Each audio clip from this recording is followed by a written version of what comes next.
Hi again, everyone. I have a couple of updates for you about the information in the press packet. We've been made aware that some of the dates on the news release will be updated for the final version that goes out on our website later today.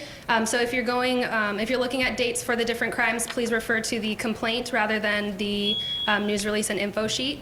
And the speakers list in the press packet is not in order of how the speakers will be appearing currently. So if you want to refer to the PowerPoint screen as they're speaking, that will have everybody's name. Thank you.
Mic sound check 1 2.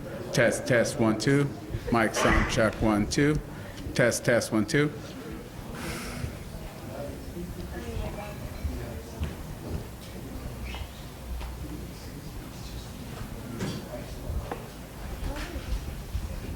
Morning, ladies and gentlemen. We're about ready to begin. Can you guys please silence your phones?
Well, thank you for joining us here today for an update on the case of Joseph James DeAngelo. We're joined by Contra Costa County District Attorney Dinah Becton, Sacramento County District Attorney Anne Marie Schubert, Santa Barbara County District Attorney Joyce Dudley, and Ventura County District Attorney Gregory D. Totten. I'll straighten that out. Where is? Oh, I'm sorry. And Tulare County District Attorney Tim Ward. So, all of these agencies have been part of a multi-agency task force to solve this case. And I think we also have Supervisor Lisa Bartlett with us. Is she here? Oh, okay. So this human predator, DeAngelo, took a path through all of these counties in our state. And wherever he went, he left a wake of terror in his path. He committed vicious, violent crimes throughout all of these jurisdictions. We've been meeting and working together to work on the management of this case, to determine the best place to conduct the case and how best to handle it. We've been, and as you know, our team, of course, has been working for decades to try to capture this person and you know, this individual who's created such terror throughout the state, and even to the point of opening a window or walking a dog in your neighborhood a terrorizing experience. Each of these DAs have taken into account, when we're working together as a group, taken various things into account to determine how and where to handle this trial. The location and complexity, the likelihood of evidence associated with the charges, where the offenses occurred, the rights of the defendant and the people, the convenience of or the hardship to the various victims and witnesses, those people who were likely to appear on the case. All of these things have factored in. So as a group, we've determined that the trial should take place in Sacramento. There was a complaint filed this morning in Sacramento, and it alleges the combination of the cases from all of our jurisdictions that are going to be filed and prosecuted, and it's 13 counts of murder with special circumstances, of murder during the course of burglary, murder during the course of a rape, multiple murder, and 13 counts of kidnapping for robbery. So each of these district attorneys will speak to you, and also Lisa Bartlett will have a few words as well. So we're going to start with Greg Totten. Greg. Thank you, District Attorney Rackauckas. Good morning again. I'm Greg Totten, Ventura County District Attorney. The complaint filed today in Sacramento Superior Court against Joseph James DeAngelo reflects the sheer criminal breadth, the geographic scope, and the generational impact of this very significant case. It is a case that began more than 4 decades ago and profoundly altered the lives of countless individuals across multiple jurisdictions from Southern to Northern California. The complaint alleges 13 murders with 18 rape and burglary special circumstance allegations and 6 use of a firearm allegations in connection with those murders. The complaint also alleges an additional 13 kidnapped for purposes of robbery allegations and 21 special allegations of the use of a weapon in connection with those offenses. These crimes span an 11-year period from 1975 to 1986 and took place in the 6 jurisdictions that stand before you today. The complaint also reveals something very fundamental about the prosecution team that stands before you, namely that we are unified and we are committed to delivering justice to the victims of the Golden State Killer and their loved ones who for far too long have had justice elude them. The decision to charge crimes and allegations occurring in 6 separate jurisdictions in Sacramento Superior Court reflects our collective judgment that a single prosecution in a single jurisdiction serves the best interest of the case, its victims, and the cause of justice. It is also a process that is authorized by California statutory law as well as decisional law coming from the California Supreme Court. I must say it is also fitting that we are gathered today holding this news conference here in the Orange County District Attorney's Office. District Attorney Tony Rackauckas has been a state and national leader in the field of forensic DNA. It was his office and under his leadership that first connected the murders in my jurisdiction in Ventura County with the murders that occurred in Orange County. It was also his office that later in 2001 connected the murders that occurred in Santa Barbara County with the Orange County and Ventura County murders as well. And I know that going forward, his prosecutors and his investigators are going to play a very pivotal role in the successful prosecution of this case. I also want to acknowledge that I have great confidence in the leadership of District Attorney Anne Marie Schubert and her ability to lead a statewide team that is going to include prosecutors and investigators from Ventura County and numerous other jurisdictions in the aggressive, unrelenting, and unyielding effort to bring a serial killer to justice. With today's unified filing, the prosecution of this case begins. Bottom line, we are united, we are together, and we are going forward with an unyielding determination to have a successful result in this case. It's now my pleasure to introduce the Honorable Joyce Dudley from Santa Barbara County. Good morning. We know the criminal justice system doesn't feel just to those who waited decades for an arrest. We also know that we can never give those victims and those victims' loved ones those decades back. And we know that because we have always known justice delayed is justice denied. Therefore, we concluded that more than anything else, our still suffering victims and their loved ones needed this injustice to end. Step one was clearly the arrest, an arrest which was surgically orchestrated by Sacramento County District Attorney Anne Marie Schubert.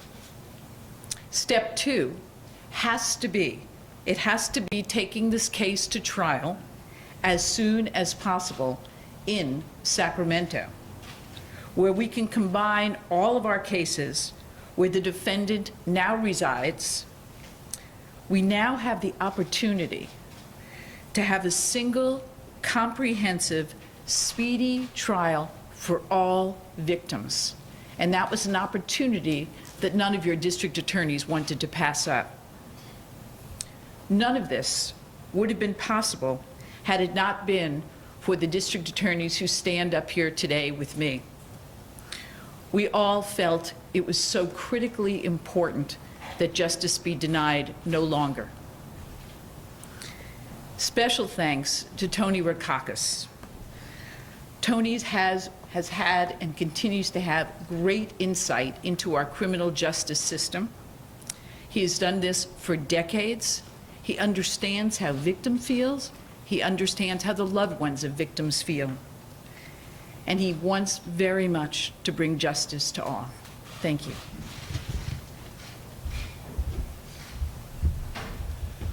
Good morning, I'm Tim Ward, Tulare County District Attorney. There's one count in the amended complaint filed this morning that reflects crimes occurring in Tulare County. I believe it's actually count one of the complaint. Correlates to a murder that occurred in the city of Visalia in the fall of 1975. I, along with Visalia Police Chief Jason Salazar, we agree and fully support the consolidation of this case and the prosecution going forward in Sacramento. We have full faith and confidence not only in District Attorney Schubert, but the men and women of that office, that they will spearhead what should be and will be a successful prosecution and justice for the victims across the state. I can tell you that the Tulare County murder remained under investigation for over 40 years. And I stand here today representing a family impacted by tragedy because of a successful and an amazing collaboration of law enforcement officers and district attorneys across this state. When I and the members of my office and law enforcement in Tulare County needed anything from Sacramento, Ventura, or Santa Barbara, those district attorneys' office and law enforcement were ready to answer the call. And certainly last but not least, to Tony Rakakis and the men and women of the Orange County District Attorney's Office. Sir, I have been humbled and will continue to be forever in your gratitude and thanks for what you and your amazing team of professionals and experts have brought to the table. We are here today as Tulare County victims in no small part, sir, than for what you have done and provided to this. Going forward, our thoughts and our prayers are now with the families impacted by these crimes across the state as we transition into what will now be the prosecution of this case. It is my distinct honor at this point in time to introduce the elected District Attorney of Contra, Costa County, the Honorable Dinah Becton. Good morning. I can announce this morning that the Contra Costa County District Attorney's Office is able to charge 4 separate cases against Joseph DeAngelo for the crimes in our county. DeAngelo could face 4 life sentences plus 10 years for the alleged crimes of kidnapping during the course of robbery in Contra Costa County if he is convicted. For decades, he evaded justice and devastated communities across California. Due to the severity of these crimes, these victims often face tremendous trauma after so much time has passed. Thankfully, we can now hold someone accountable for these crimes and seek justice for our victims. Our victim advocates team remains involved with each victim, and we are offering services and helping coordinate with the state to ensure these victims get the assistance that they deserve. We thank District Attorney Anne Marie Schubert for her role in handling all of the charges statewide, which will allow for efficiency of all of our resources and hopefully swifter justice for all of our victims. My office will remain in close contact with the DA Schubert's office as we work together to prosecute these cases. And now it is my distinct pleasure to introduce District Attorney Anne Marie Schubert, Sacramento.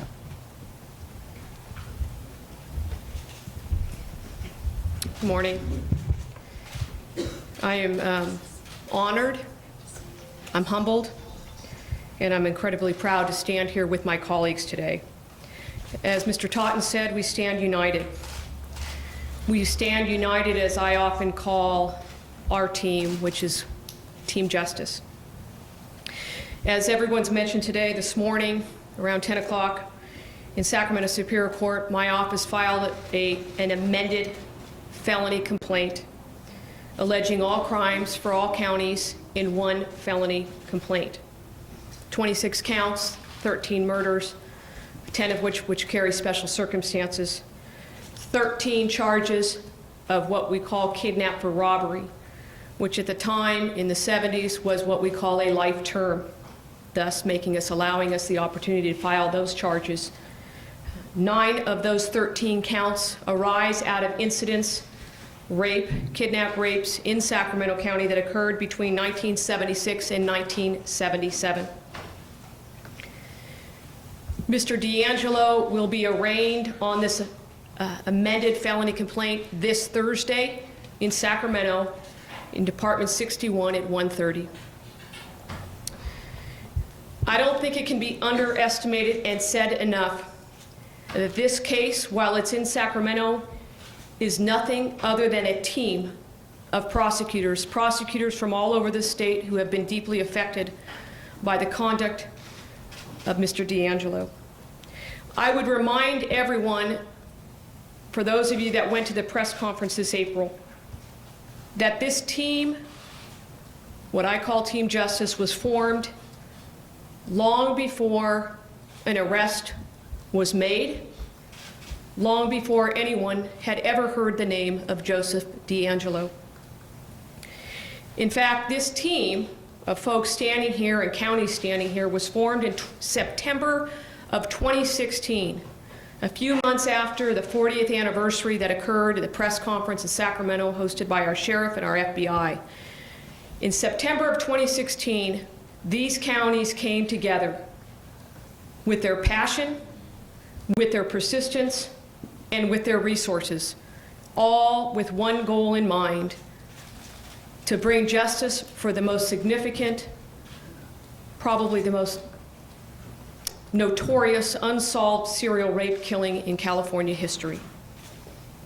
And that's what we did, not just because the case deserved it, but victims the countless number of victims that were affected, whether direct victims or secondary victims. And I've said this many times, you can ask anybody in Sacramento that grew up in this community if they have a story, and everyone does.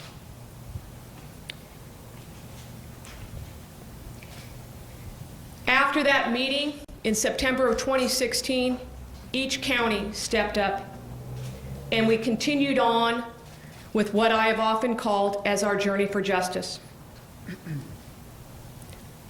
We dedicated prosecutors, we dedicated crime lab staff, we dedicated investigators. At that time, in September of 2016, I also want to thank Mr. Rackauckus, because for those folks that don't know in this room, Mr. Rackauckus has a nationally known DNA unit that is second to none.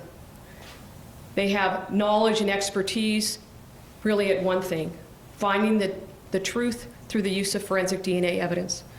There is no doubt that that unit and his prosecutors and his investigators and all those folks standing here together will continue their role in this prosecution. On April 25th of this year in Sacramento, we announced the arrest of Joseph DeAngelo.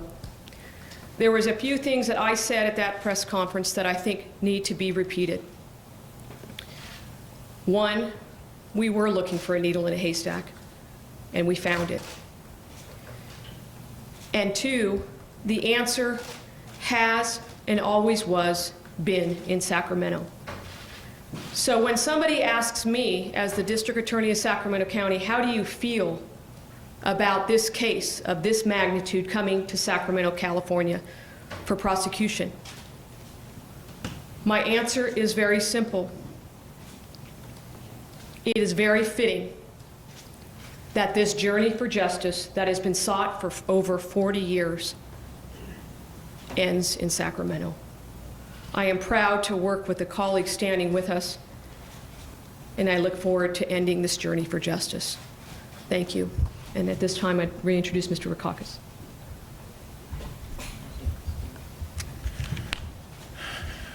Thank you. The Orange County murders, horrible, terrifying murders, occurred in Supervisor Lisa Bartlett's district, and so she has a few words. Supervisor. Good morning. Lisa Bartlett, Orange County Supervisor, 5th District. On August the 21st, 1980, 2 people were brutally murdered in the middle of the night. Keith and Patrice Harrington were murdered in Orange County, in my district, and in my home city of Dana Point. The Golden State Killer has terrorized the community, state, over the last couple of decades. I'm deeply appreciative of District Attorney Tony Rackauckus and his office's critical role during this investigation. After decades of uncertainty, the family of victims will finally have hope and resolution for justice to be served. Thank you.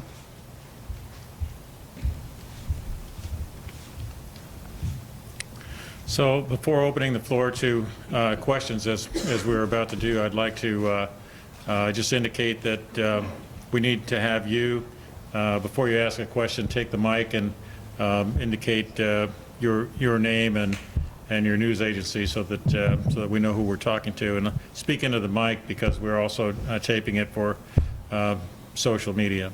So if somebody has any question. Yeah, Chris Ancarlo, KFI News. 2 questions. 1, why was the announcement here? And 2, Ms. Dudley, I know that you were kind of the orchestrator of this group, the announcement you made on the steps in Santa Barbara County. What role have you played in the last, I'd say, month in bringing this together?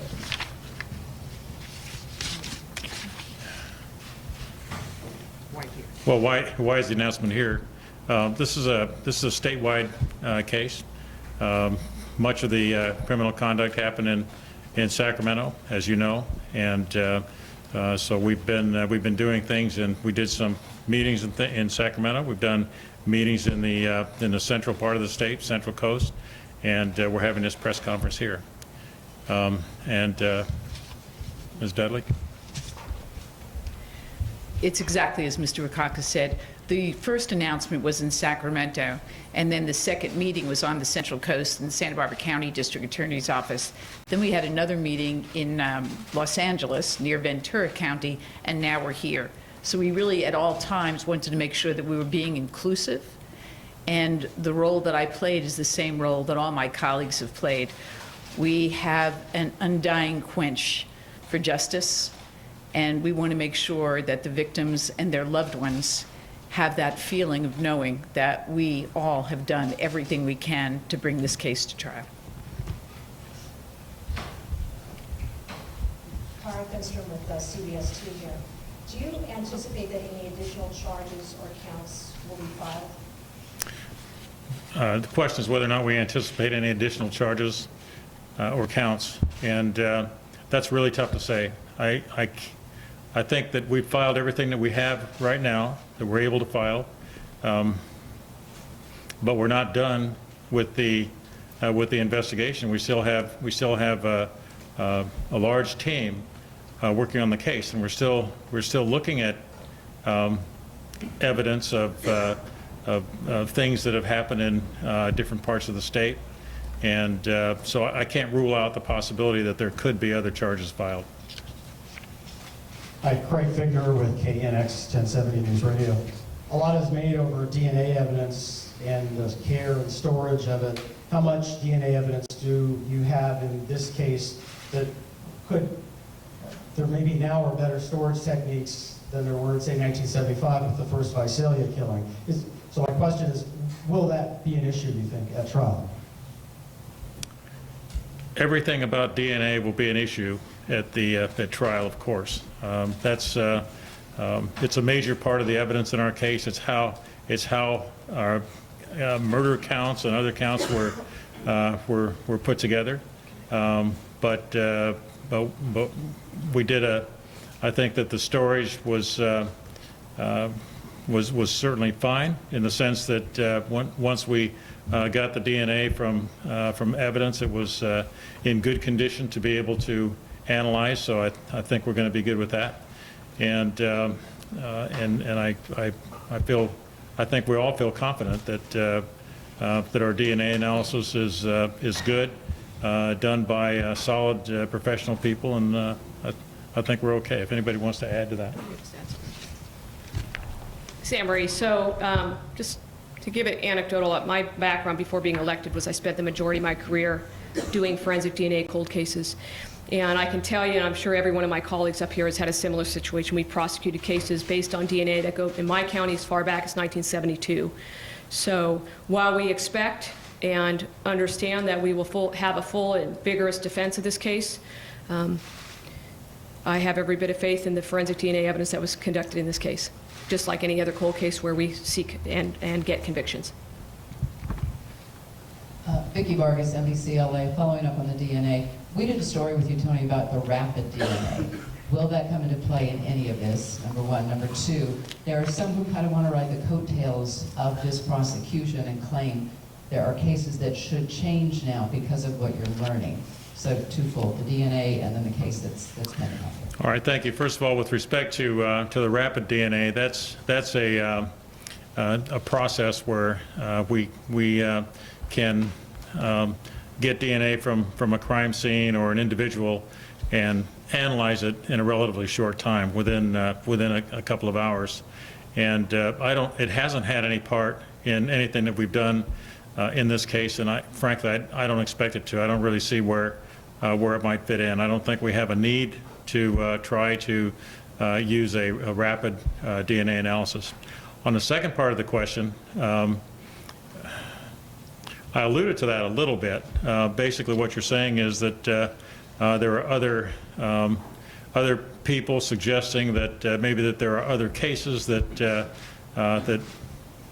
should be considered to be cases by this defendant, D'Angelo, and we're looking very carefully at any allegation to that effect to make sure that we go through any cases where that's alleged and go through the evidence and rule out D'Angelo as a possibility there. So so far from what we've seen, we haven't seen anything that really amounts to that, but we are working on that.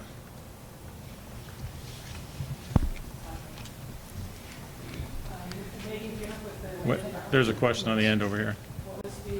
I had a question. There's somebody here first. Hi, Megan Diskin, Ventura County Star. So what is the timeline here? I know you said the investigation is still ongoing. When will this might actually go to trial? And two, have there been any discussions about seeking the death penalty? The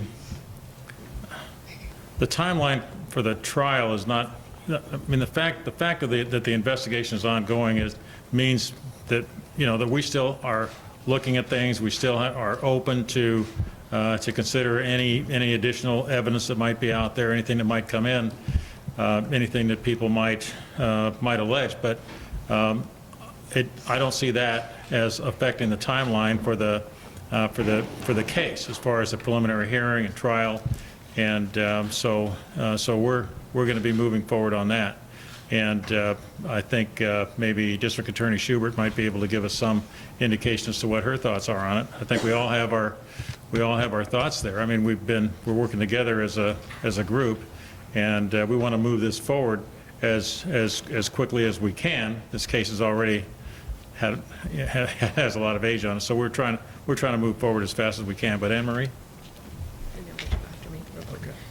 Just in terms of the timeline, I mean, let's remember Mr. D'Angelo has a right to a fair trial, and he has a right to a competent defense counsel. So we recognize that this case will not be something that goes to trial really quickly, but we also expect and hope that we move this process through efficiently, because we do have witnesses and victims that are aging, and you know, these crimes happened many, many years ago. So I cannot give you a definitive answer. I can simply tell you that we have a robust team of people that are working on this, and we're going to try to move this case as quickly as possible.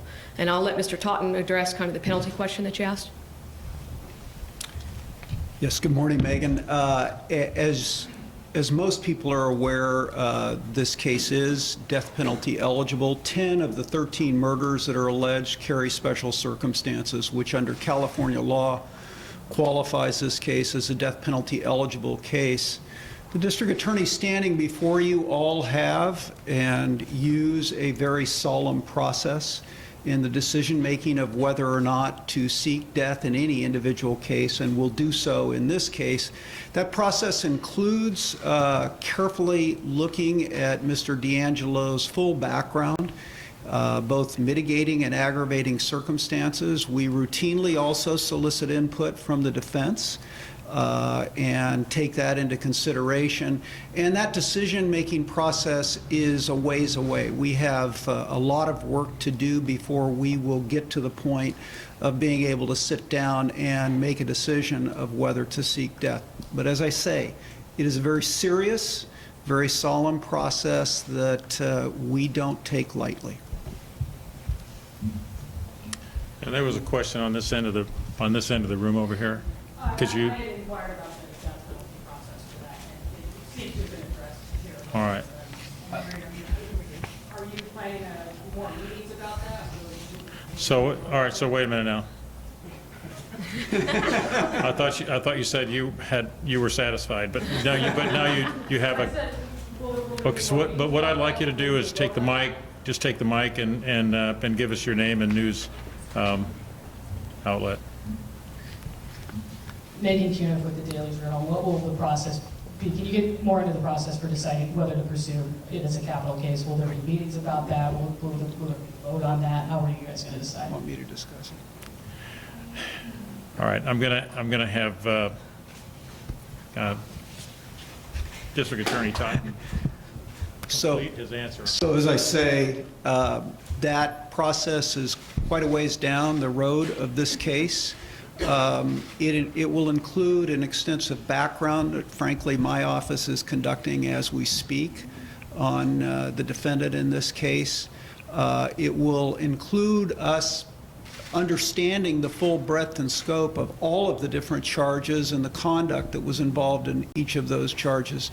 Any aggravating circumstances, the California Penal Code provides a very detailed list of aggravating and mitigating circumstances that prosecutors and ultimately juries must consider for purposes of deciding whether to impose the death penalty. And we will go through that very, very rigorous process, and as a part of it, we will invite in the defense bar to the defendant's attorneys to give us their input on the issue. When all of that is done, our expectation is that the 6 of us will sit down and have a thorough and spirited discussion of that and arrive at a consensus on what the appropriate penalty is.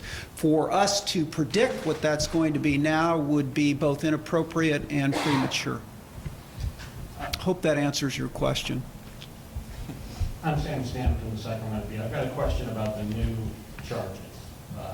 The 4 in Contra Costa, is there DNA for those 4? And the 9 in Sacramento, I assume there is no DNA, so how do you... Okay, so with respect to the Contra Costa counts, I'm going to ask Dinah to take the mic. Yes, so far we've been able to file charges, as I mentioned, on 4 of our cases coming out of Contra Costa County.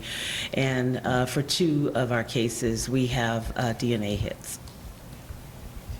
We're continuing to investigate other cases from our county. And the 9 from Sacramento? The 9 from Sacramento do not have DNA, but they have, as we call them, signature marks, of which we've always been talking about for the last 40 years, that we are confident that they are the same individual. But he's been accused of roughly 50 sexual assaults. Right. Will there be charges filed in all of them, do you think? Are there more coming, or is this it? The reality is, Sam, is that the statute of limitations, I mean, we have evolved, thank God, as a world, that now we have kidnap for rape as a crime, but in 1976 and 77, kidnap for rape was not in existence. Kidnap for robbery was. And so our lawyers have looked at this very strenuously to identify those cases where we could comply with the statute of limitations. Now, that being said, obviously we know, and we have always said, that these are sexually motivated crimes as well, that they are rapes. The fact that we cannot charge some because of that statute of limitations does not mean that we will not seek to introduce that evidence at trial under what we call 1101B of the Evidence Code. And have you contacted any of these victims to tell them that you were filing charges in their cases? I can't answer that question right now. In Contra Costa County, we've been in contact with the victims of all of our cases for which we have contact. In Santa Barbara County, I have been in touch with all of the victims, and I got a text this morning from Ms. Domingo. Her mother was one of the murder victims, and she said, "Good morning, Joyce. I continue to pray for you and the other DAs and your teams. Thank you for being in the fight on our behalf. Debbie."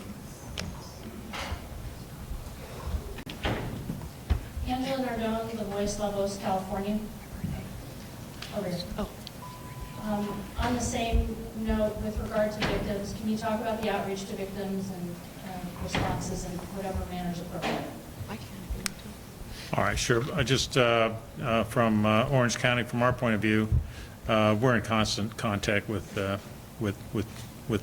victims, basically the loved ones of the victims. And Anne Marie? Yeah. I think everyone would have the same answer. While I may not have answered the question perfectly for Sam, we have been in contact with victims that have been, whether they're charged or not charged. My experience with interacting with all of them, whether it was before or after the arrest, is tremendous gratitude.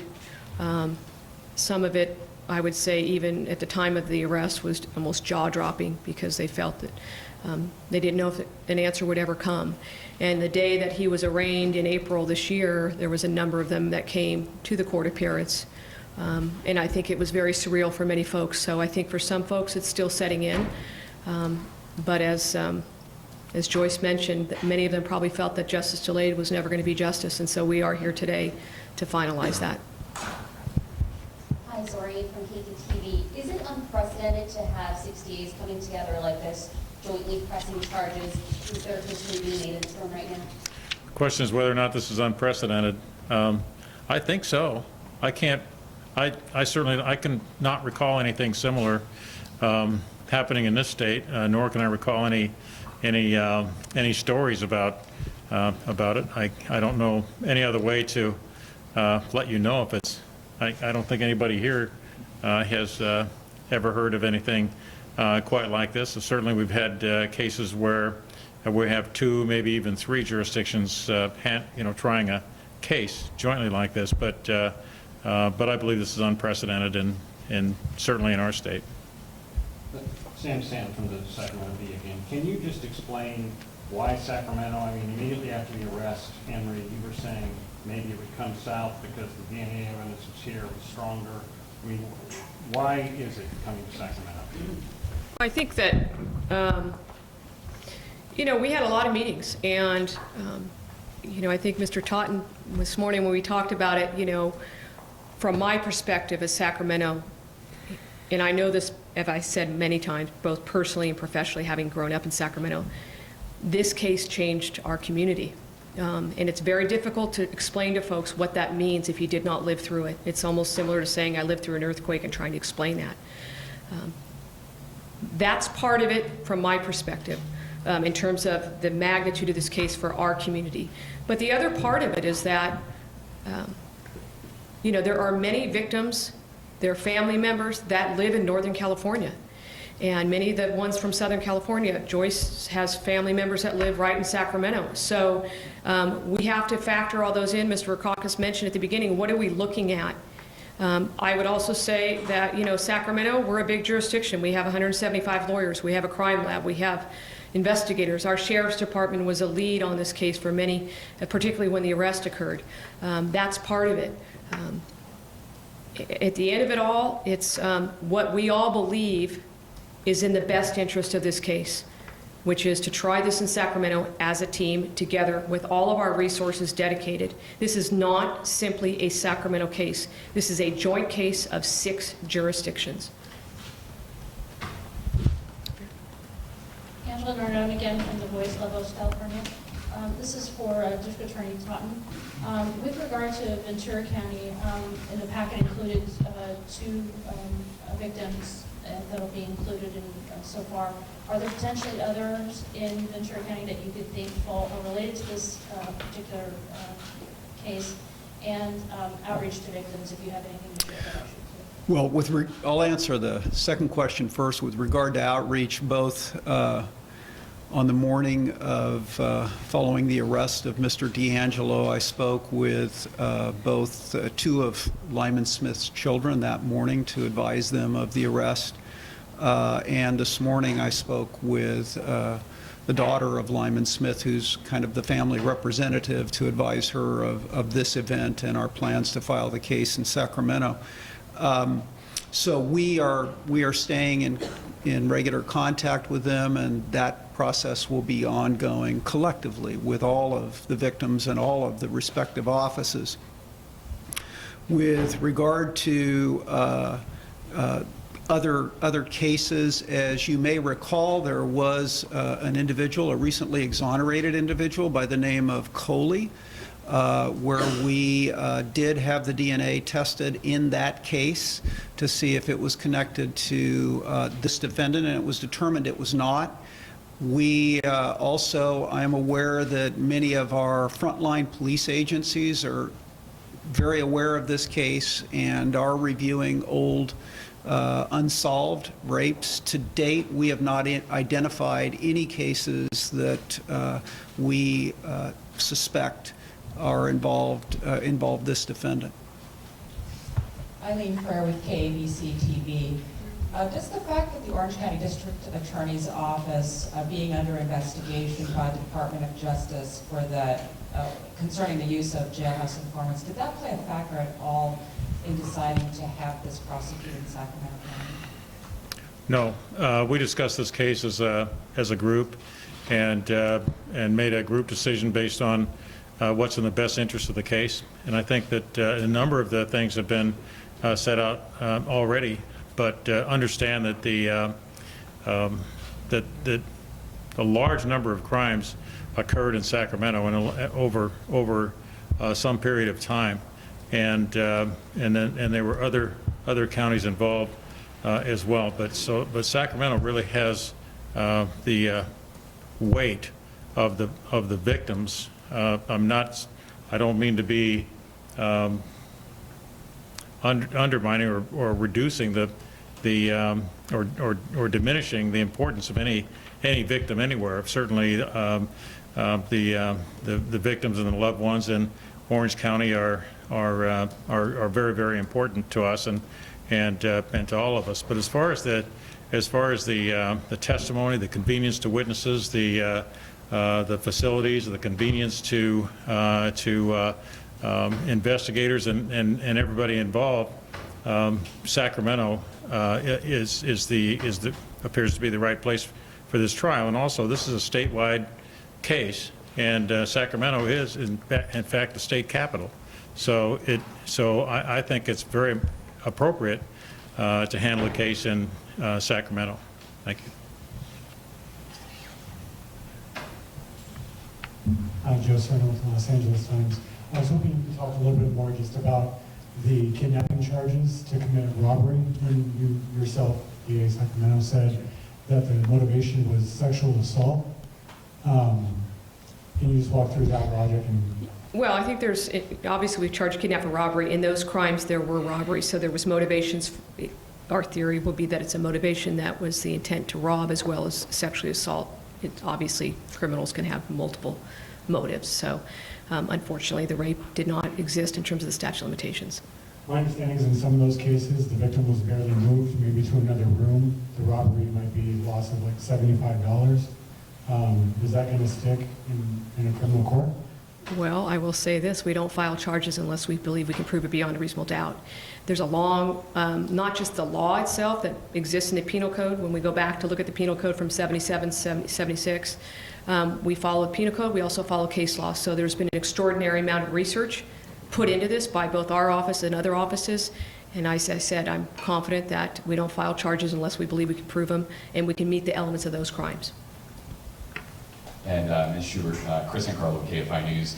I'm not a lawyer, much to my mother's chagrin. But one of the things I've been paying attention to is the pace that this case has been moving so far. I don't think D'Angelo has officially entered a plea yet. Right. Does this mean that we are going to see perhaps a pace picking up? And will we see elements of each of these DA's office embedded within your DA's office for this trial? I definitely think you're going to see a lot of lawyers involved, perhaps to some people's chagrin, but definitely lawyers from all different counties. It depends on their offices whether they dedicate them, but I definitely know that if you look at the amended complaint today, if you have a copy in your press packet, you will see every elected district attorney's name on that, which is demonstrating our commitment. I fully anticipate that as the DA of Sacramento that I'll be swearing in some lawyers from Orange County, Ventura, other counties to help prosecute this case. So it will be a dedicated team effort. In terms of the pace, it's up to Mr. D'Angelo. It's his right to decide, or his lawyers with consultation on when he's going to enter a plea. Obviously, from our perspective, now that we've come to this joint decision, that we've got witnesses that are, older, and so we want to move this case at a reasonable pace so that we can secure and get those prelims done, preliminary hearing, as I would say, because that's an important phase of this process. Is that September 5th date still intact? Or will that be I don't know if that's going to be changed. I would say it is still probably in the computer system, but you can assure yourself that it's on calendar for this Thursday at 1:30 in Sacramento in Department 61. Sam Stanton with me, just as You just thought of a lot of questions on that drive down. I know you did. It's a long drive, man. Yeah, I know. A little heads up, I could have flown. Just how is it going to work? When the Snelling case comes up, Mr. Ward, will you have a prosecutor in Sacramento full-time to present that with assistance from one of Sacramento's people, or just two of your own? How do you envision this happening between each? It's a great question, and I have to say the reality of that will be we've invested a lot of work to get to this point where we are here today. I know from talking to not only Ms. Schubert, but colleagues, that we all envision being a part of that process. The details of that, I'm sure collectively, will work out on a hearing-by-hearing basis, but I have committed every member of our office and our Bureau of Investigations to assist Ms. Schubert's office in any way we can. I do plan on our office being actively engaged in that. What that looks like on a day-to-day basis and the details, I'm sure that's something that we'll probably just have to work out.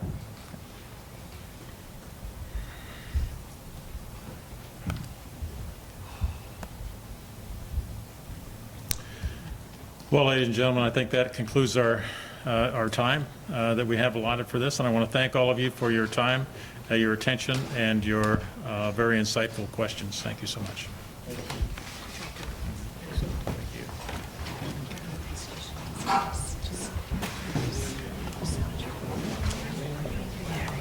What's that? Can I introduce you now as the Honorable Tim Ward, too, as I go?